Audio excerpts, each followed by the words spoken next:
Opportunity isn't something you can predict. This is something I've been thinking about and talking with some people about for a few weeks now. Opportunity isn't something you can ever really fantasize about, since you never know what sort of opportunities you're gonna have until you actually get them. Back when I was a stupid teenager going through school, I never thought about what sort of opportunities I would have in the near future because I never could have imagined them.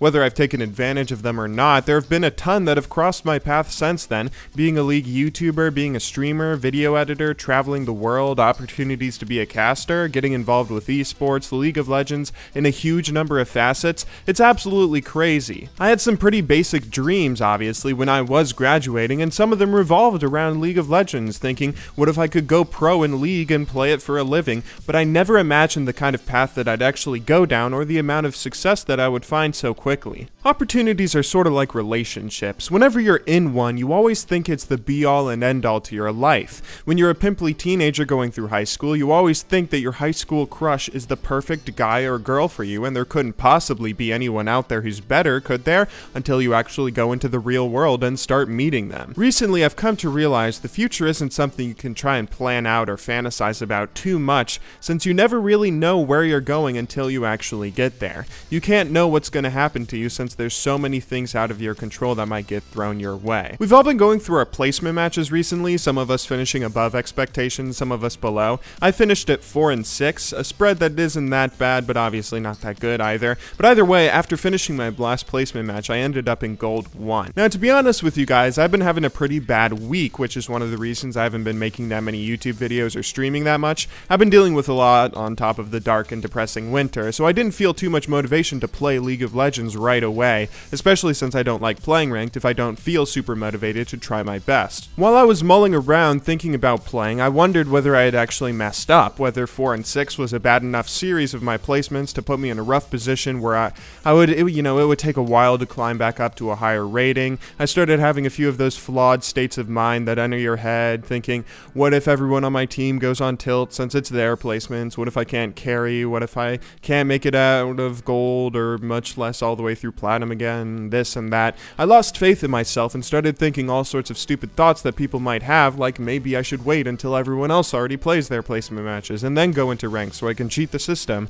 some nonsense like that. It actually did take a little while for me before I started grinding out games again, looking for how far I'd be able to climb, but when I finally did start climbing, I was reminded of how much I love League of Legends and how far I've actually come in my 4+ years of playing. Most of my games have been really easy since I did get to play with a lot of lower rated players, and since I never really play customs or normal games or anything like that, I stomped a decent amount, and stomps aren't something I get to experience too often. But it wasn't really just fun because the games were easy. What really made it a fun experience for me was being able to see all these players in these ratings that I used to be in 1, 2, or 3 years ago. Getting to see all these players and see myself in them, remembering all the mistakes I used to make and the ambitions I had, a wave of nostalgia rushed over me, making me want to watch all these old VODs of past tournaments and remember the good old days. Even more exciting might have been the realization, though, of how far I've really come as a player and as a person these past few years. Getting to see firsthand how far you've come as a player is a pretty sobering fact, and a pretty nice one to get slapped in the face with. A lot of people out there are pretty nervous about their placement matches and get upset if 1 or 2 of their games go off the rails. Some people get mad if they get placed in a division below where they were before, and others get frustrated more easily thinking that they're losing games because of their team.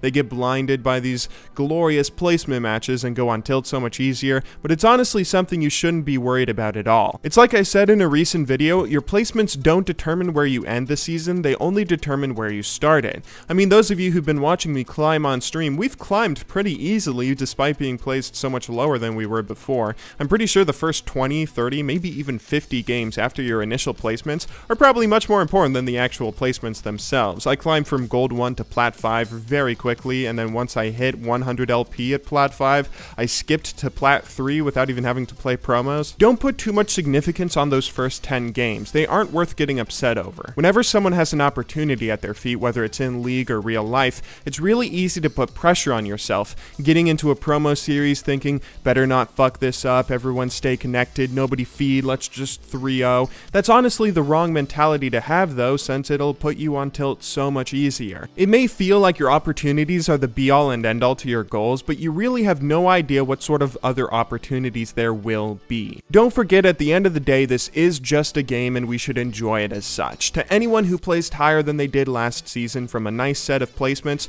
congrats. I hope you guys get to stay there and climb even higher, but to anyone who placed below, make sure you don't give up hope. This should be viewed as one of your many opportunities more than anything else, and an opportunity to stop lower rated games, to see how far you've come, to see if you can just have some fun, and to get those sweet 30 LP gains and losses. You'll be back to where you were last season before you know it. But regardless of how your placements went, I'd like to sign off once again saying thank you very much for watching, good luck in solo queue, and have a wonderful day.